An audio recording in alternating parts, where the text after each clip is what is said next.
As a recent MIT alum, I'm ashamed to admit that some of my calculator history looks like this. But it's 2026 now, and we have tools far more advanced than the phone calculator app. And so now I'm worried about what we're outsourcing next. How many of us have asked ChatGPT to respond to a 2-sentence email or draft a simple thank you message? And I totally get it. What starts out of mere convenience can quickly turn into dependence, and we might just find ourselves at risk of eroding something much deeper: how we interact with one another. Today, 1 in 2 adults experience loneliness. And this is not just some negative emotional impact. It has very serious physiological consequences as well. In fact, loneliness can increase your chance of premature death by 26% because of the chronic stress that it causes our bodies. This is the health equivalent of smoking 15 cigarettes every day. Think about that. 15 cigarettes every day from experiencing loneliness. The World Health Organization estimates that around 100 deaths every hour is directly linked to loneliness. So why is this happening? We have optimized how we communicate, but not how we actually connect with one another. Between social media, increasing polarization, the way that we've digitized our entire lives, our interactions are increasingly happening through screens. It's more efficient, but it's way less human. And now layer on top of that the worlds that we are entering. AI is advancing faster than ever before. It's learning how to write, how to respond, how to simulate human interactions. And naturally, our attention shifts to technology. So we find ourselves in a very interesting moment where technology is advancing faster than ever before, but our connection to each other is becoming more and more fragile. To be clear, AI is not going anywhere, and we cannot and should not ignore it. So it's not about whether we use it, but how we can continue to use it without replacing our ability to connect with one another. So I want to suggest a different way of thinking about the future. What if the most important skill in the age of AI is not learning how to work with machines, but learning how to work with people? At MIT, I was taught how to work with machines, how to code, how to optimize, how to model, how to build. But for a while, no one taught me things like how to navigate disagreements, how to collaborate across differences, how to build trust with one another, how to truly understand another person. And think about the hardest problems that we are trying to solve today, from climate change to healthcare to AI safety. These aren't just technical problems. They are fundamentally human problems. And if AI continues to accelerate the way that it is right now, the real bottleneck in terms of skill set becomes our ability to work with others. And that means that this skill can be our real advantage in the age of AI. Over the past few years, I've had the opportunity to work and teach in 5 countries through MIT programs like MISTI, and I've traveled to nearly 50 of them. And one thing I noticed was no matter where I was, no matter how different the cultures, that I was exposed to seemed so different on the surface.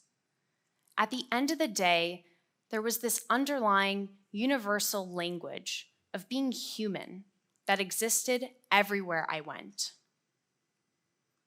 And so over time, I began to develop a sort of mental playbook, drawing from my experiences traveling, from negotiation theory, from classes like 11011, The Art and Science of Negotiation, all about how to work better with people.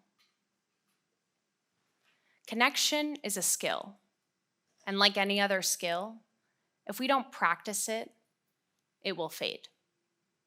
So today, I want to introduce 4 ideas that can transform your ability to work with others.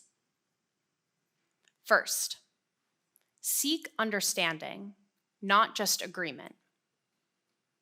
I was a high school debater, and in high school debate, the flip of a coin would determine whether you had to argue for the pro or con side. That meant each round we had to be prepared to defend either side of a given issue. It taught me something critical. It is, in fact, possible to understand something without necessarily agreeing with it. Often, we are taught to approach conversations trying to convince, to win, to prove a point. But the real shift happens when instead we focus on trying to understand how the other person sees the world. When we do that, we don't just become more persuasive, but we humanize instead of antagonize. And we open the door to working together. There's a quote that I always like to come back to. Be curious, not judgmental.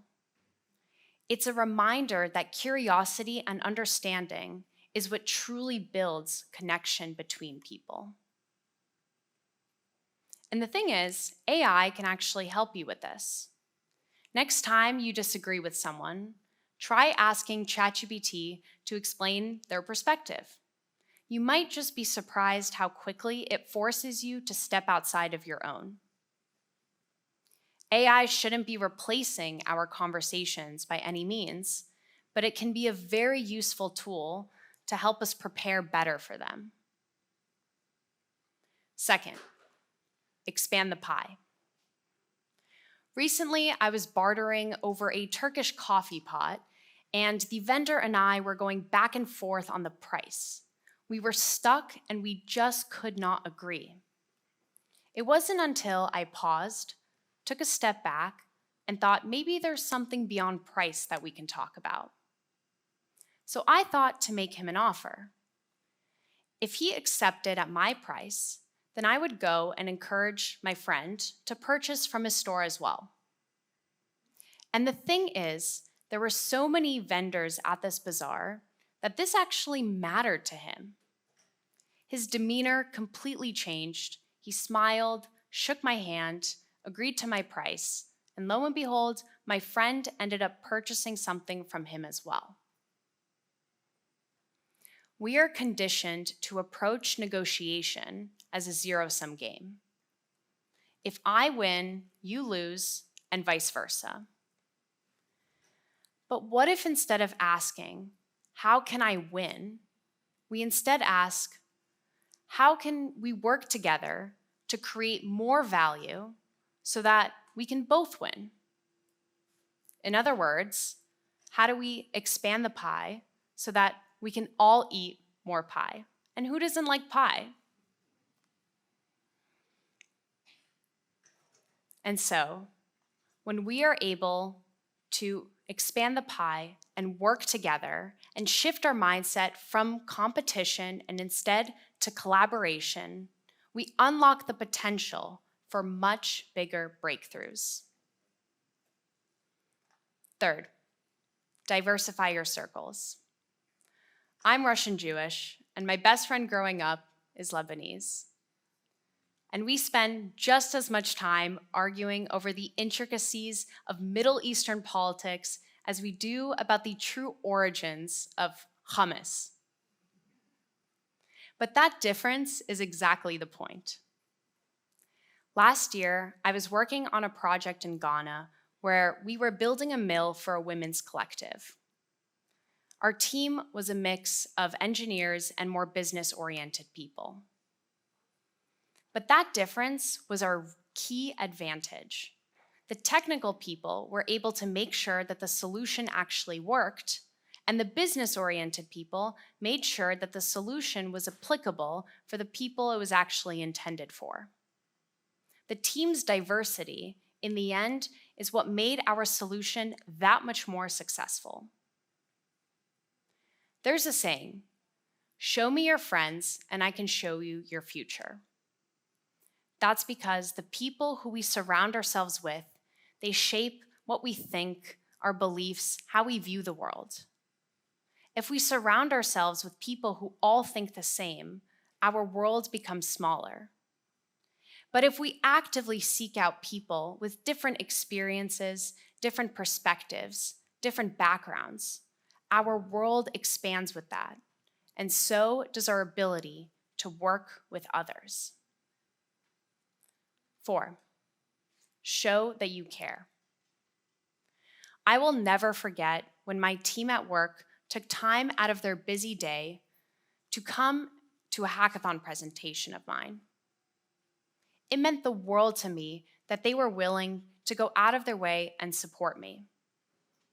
In fact, it motivated me to want to give that same energy back to the team and contribute even more. I know it sounds so simple, show that you care. So simple, it's like I shouldn't even have to mention it in a TED Talk. But truly showing that you care is one of the first things that we drop as soon as we get busy. At the end of the day, people just want to be heard, recognized, understood. When that's present, teams thrive. When it's absent, motivation quickly fades. Showing that you care is one of the most powerful ways to connect with other people. This week, I would encourage you to take an interaction that you might normally automate. Instead, go out of your way to show up for someone. Reach out to them, check in, and just simply connect. As AI becomes more and more embedded into our daily lives, it's easy to let it continue to dominate our attention just as much as it dominates our conversations. But we cannot allow it to make us lose sight of the people that are in front of us. The people who shape the future are not the best engineers. They're also not the best communicators. But rather, it's the people who are in the intersection. They understand complex technology, and they also understand the people that it's built for. The real opportunity with AI isn't to replace human interaction, but really to remove the friction and allow us to do it much better. And so it's the people who learn how to work with both machines and with people who will build that type of future. Let this serve as a reminder to consistently practice and use that muscle about how to communicate and work with others so we don't lose it. So yes, my calculator history might be a little bit embarrassing to flash up on stage. But I'm starting to wonder if the most important things in life, they don't show up in the phone app or in ChatGPT or Claude or Copilot, but rather they show up right here, sitting in this audience, right in front of our faces. Thank you.